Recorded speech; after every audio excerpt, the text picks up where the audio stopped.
The lawsuit that cracked world tennis fissures wide open. The Novak Djokovic-headed tennis player's body PTPA's suit targets the sport's governing bodies over many issues. Mumbai.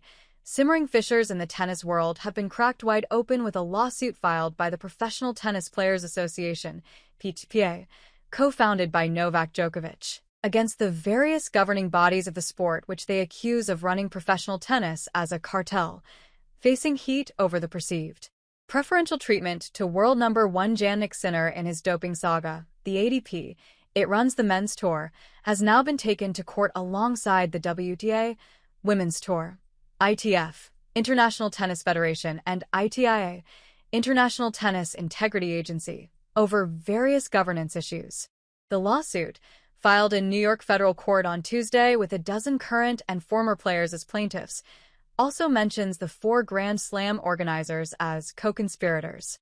The PTPA, a players' association founded in 2020 by 24-time Slam champion Djokovic and former top 25 Canadian player Vasek Pospisil, claims to have spoken to more than 250 men's and women's players, including a majority of the top 20 players, who offered their support.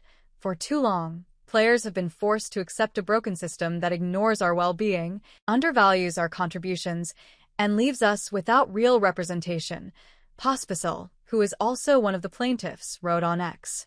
The issues brought up in the 163-page lawsuit are varied, ranging from limiting player compensation, restricting a free market of tournaments and earnings, and unsustainable scheduling. It also mentions the ITIA being arbitrary and selective, pointing to Sinner being let off without a lengthy ban after testing positive. The lawsuit mentions that the tours split less than 20% of their revenue with players. It also highlights the cap on prize money from tournaments which, although the tours and slams increase frequently, comes with a cap. As an example, the lawsuit brought up an instance in 2012 when billionaire Larry Ellison, who owns BNP Paribas Open, sought to increase the tournament prize pool above the permissible amount of the tours.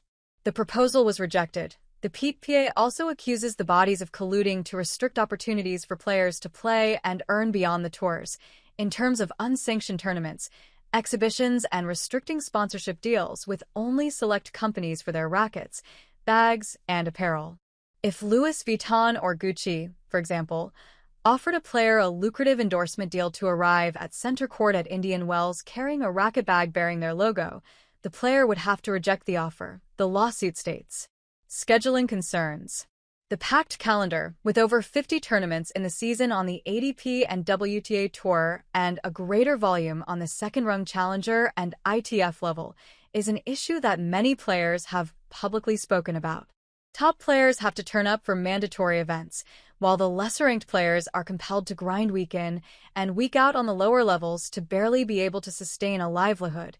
The lawsuit highlights the fines for player pullouts. The tour permits players to withdraw from tournaments only twice per season before they are fined, and the ranking system, IGA Swiatek, for example, was replaced by Aryna Sabalenka as number 1 while she missed 3 tournaments last year.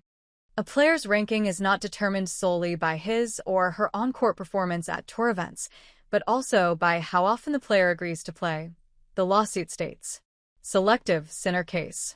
The lawsuit also targeted the ITIA, Tennis Anti-Doping and Anti-Corruption Unit, for its heavy-handed approach towards dealing with players and certain cases.